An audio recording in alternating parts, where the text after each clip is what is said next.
Today I want to speak about a Jivanmukta and a Bodhisattva and why both are important for all spiritual seekers to understand. Let's check it out.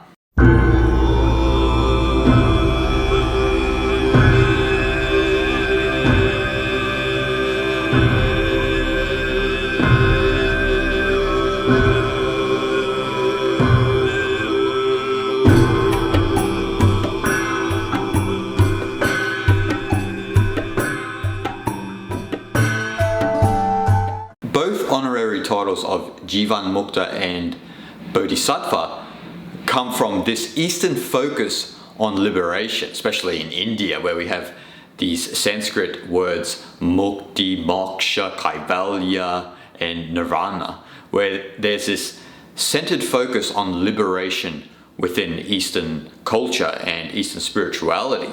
And so it's no surprise that both of these honorary titles were born in India. But what is the difference between a Jivanmukta and a Bodhisattva? A lot of people don't truly understand this. A lot of people don't even really know who a Jivanmukta is, and a lot of people have a warped perception of who a Bodhisattva is. First, I want to explain who a Jivanmukta is, considering it's an older honorary title than a Bodhisattva. So first we have to dissect the actual word, the Sanskrit word Jivanmukta.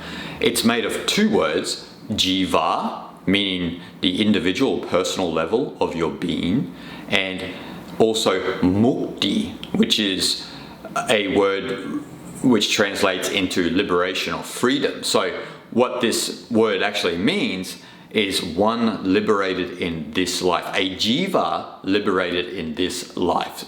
Meaning that you've had, if you're familiar with a lot of my talks and a lot of my talks on Advaita Vedanta, this is the merging or the realization that Atman, your true undifferentiated consciousness, the true self within you, is actually one with Brahman, the ultimate reality of the entire universe. So that which is within you is identical with the totality of the entire universe. And so once you realize that, you become a Jivanmukta. So a jiva who is liberated in this life. And this term obviously came from Hinduism and originated in Advaita Vedanta because it is a school of non-dualism. And so when we talk about Atman is Brahman, Jivanmukta is the ultimate goal. But actually, when you think about it, when we look at the Upanishadic era, the Jivanmukta is the goal of the Upanishadic era, no matter whether you're a dualist or non-dualist. For one to be liberated in this life is the ultimate and original goal of the East. And this is obviously the main goal in all of Indians' rich spiritual traditions. And it's ironic that when we look at the Jivanmukta is very similar to the Arhat in Theravada Buddhism or early Buddhism.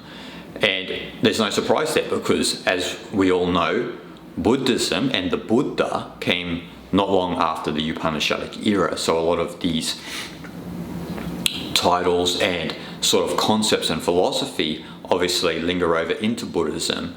And I'll speak a lot more about this after I speak about the Bodhisattva, so make sure you continue to watch till the end till we dissect all of what I'm talking about at the moment. So next I obviously have to explain a Bodhisattva.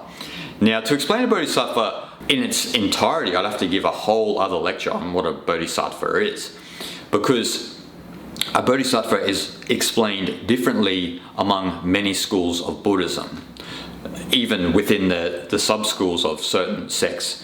For example, in Mahayana. But between Theravada and Mahayana Buddhism, there's a different sort of school of thought of what a Bodhisattva is. But the main kind of system of thinking around the world and the main kind of understanding of the Bodhisattva is from the Mahayana perspective, the Mahayana school of Buddhism. So this is the most well-known and popular understanding of the Bodhisattva.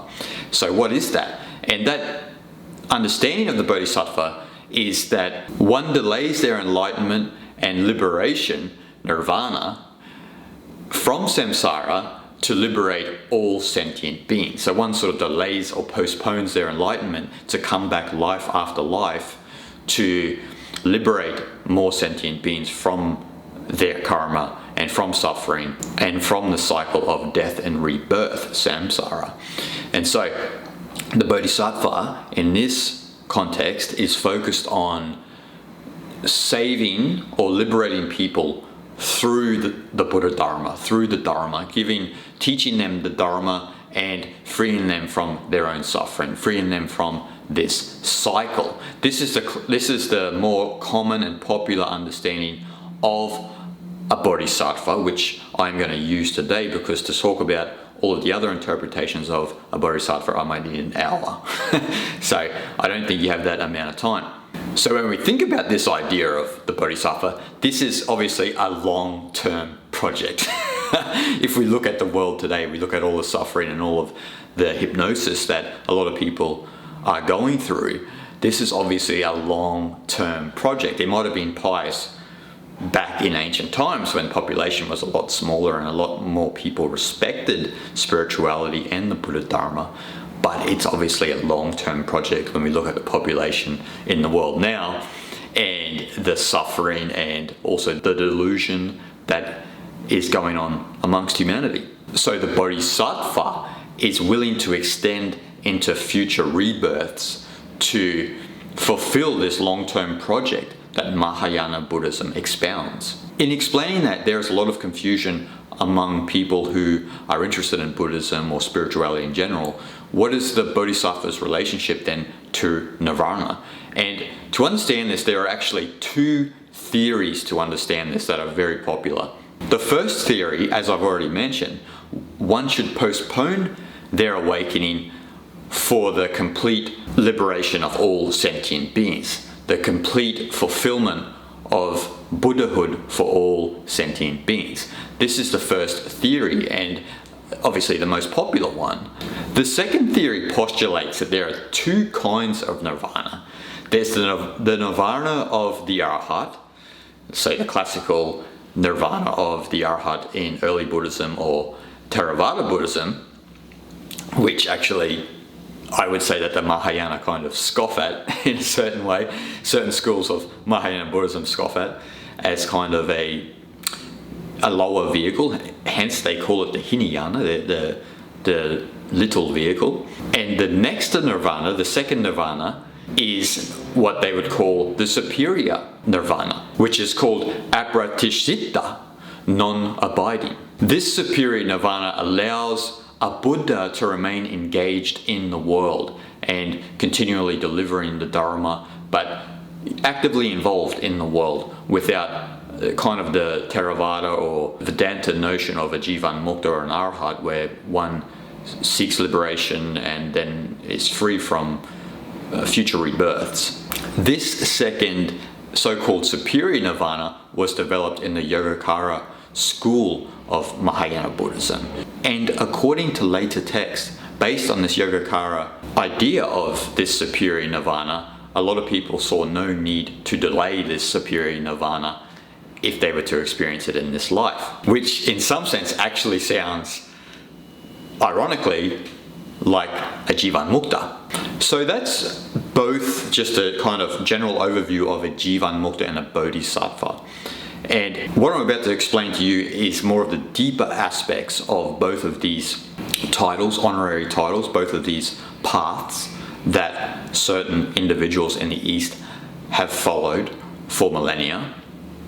And so we have to come back to what I originally began this talk with, that the goal in Eastern spirituality, no matter whether Hinduism, Buddhism, Jainism, Taoism, is liberation, ultimate liberation, freedom from suffering and freedom from rebirth, merging with the ultimate.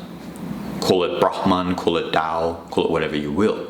And so in saying that, where both the Jivanmukta and the Bodhisattva path kind of differ, if you already don't know, is that if we look at, say, for example, a popular metaphor in Buddhism, where they explain that, for example, In Theravada Buddhism, the Arhat is crossing the river of samsara to the shore of Nirvana. And once they get to the shore of Nirvana, they burn the boat and they don't come back to the world. So that's it, they're completely liberated and they're finished. The Mahayana metaphor is that when the individual crosses the river of samsara and arrives on the shore of Nirvana, they look back to the world and they realize that samsara and Nirvana were actually one. This is kind of a non-dualist perspective, which gives rise to the idea that maybe we should get back in the boat, go back and save as many beings as we can, bring them to Nirvana in this world, and understand that samsara and Nirvana are one. Now, I love both metaphors. I don't prefer one over the other because you can see the beauty of both in their own right. But what we have to explain is that when we talk about Eastern spirituality, as I've mentioned twice already, is that liberation is the main focus. Now, in saying that, when we look at the path of a bodhisattva, there can be this tendency to think of it in terms of salvation. Now, this has happened particularly since Buddhism has arrived in the West, because when Buddhism arrived in the West, there was obviously the Christian hangover lingering in the West, where people have sort of these ideas of salvation, of conversion, of converting people to other people's beliefs and so forth and so on. And so this, in a sense, has infected the bodhisattva ideal, especially in the West.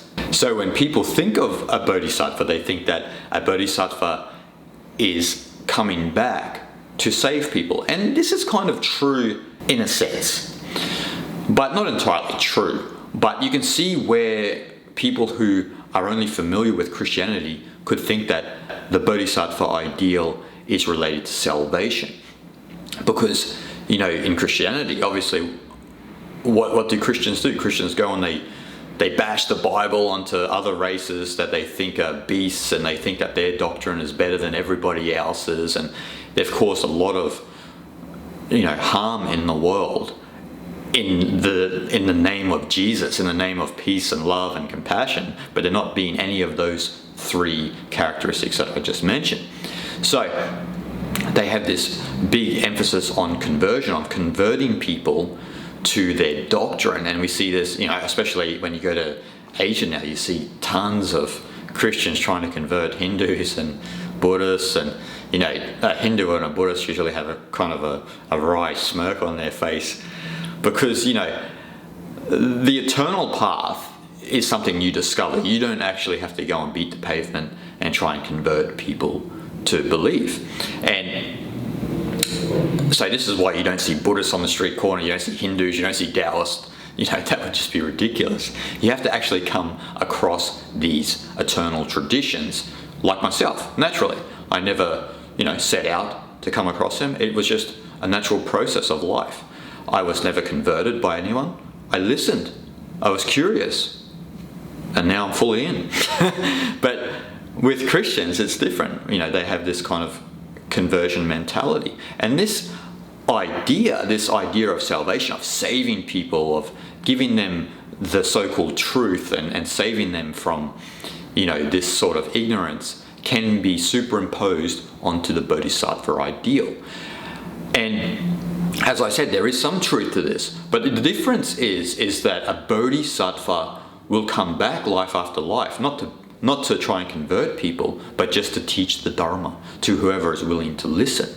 And hopefully people's ears do start to clean out, and they start to hear the words of the Buddha a little more clearly, and it starts to really have an effect on them deeply. But from a Jivanmukta's perspective, when we look at a bodhisattva, there still is a tendency to try and save or change people. And from the ancient traditions of even Buddhism, when we go back into early Buddhism, there is this mentality of not willfully going out and changing people. They have to actually naturally yearn for that and come across it themselves.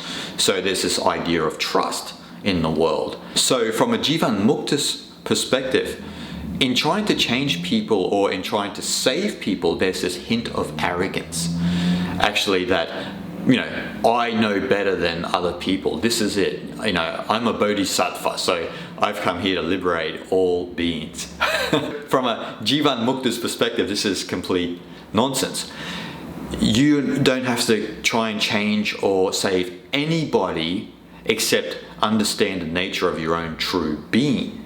And some people would say, well, that could be seen as selfish. It maybe is selfish from a Jiva perspective, but not from the true self or the Atman. It's not selfish. It's why we're all here. And it's actually the main philosophy of all Eastern thought, is the path of liberation, to liberate oneself to merge with that greater totality. And so we have to realize that actually the Jivanmukta perspective, the path of a Jivanmukta, is actually the main path of Buddhism. It was the path of the Buddha. In early Buddhism and in Theravada Buddhism, reaching Nirvana is the goal.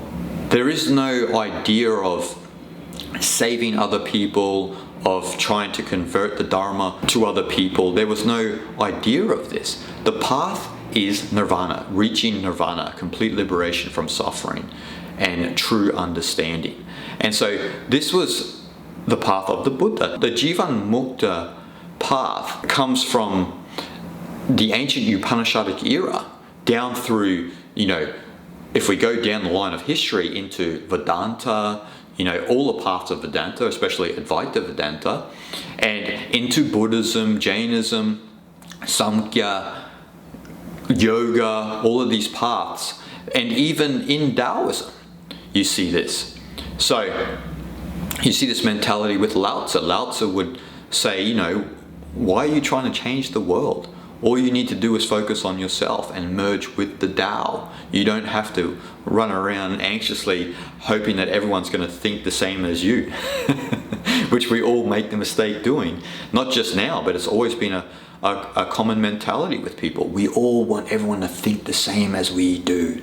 No. Find what your groove is and then move with it. And if you're watching me now, it means that you and I were dancing on a different level. We're dancing up with the Buddhas, we're dancing up with the Jivanmuktas. This is where we're grooving. And other people don't. There's no problem with that. So the Jivanmukta is focused on this liberation, on freeing themselves from suffering, freeing themselves from the Jiva to understand the Atman, or freeing themselves from suffering, to use Buddhism, to reach Nirvana, to reach that complete liberation from suffering and this idea of personality that we have.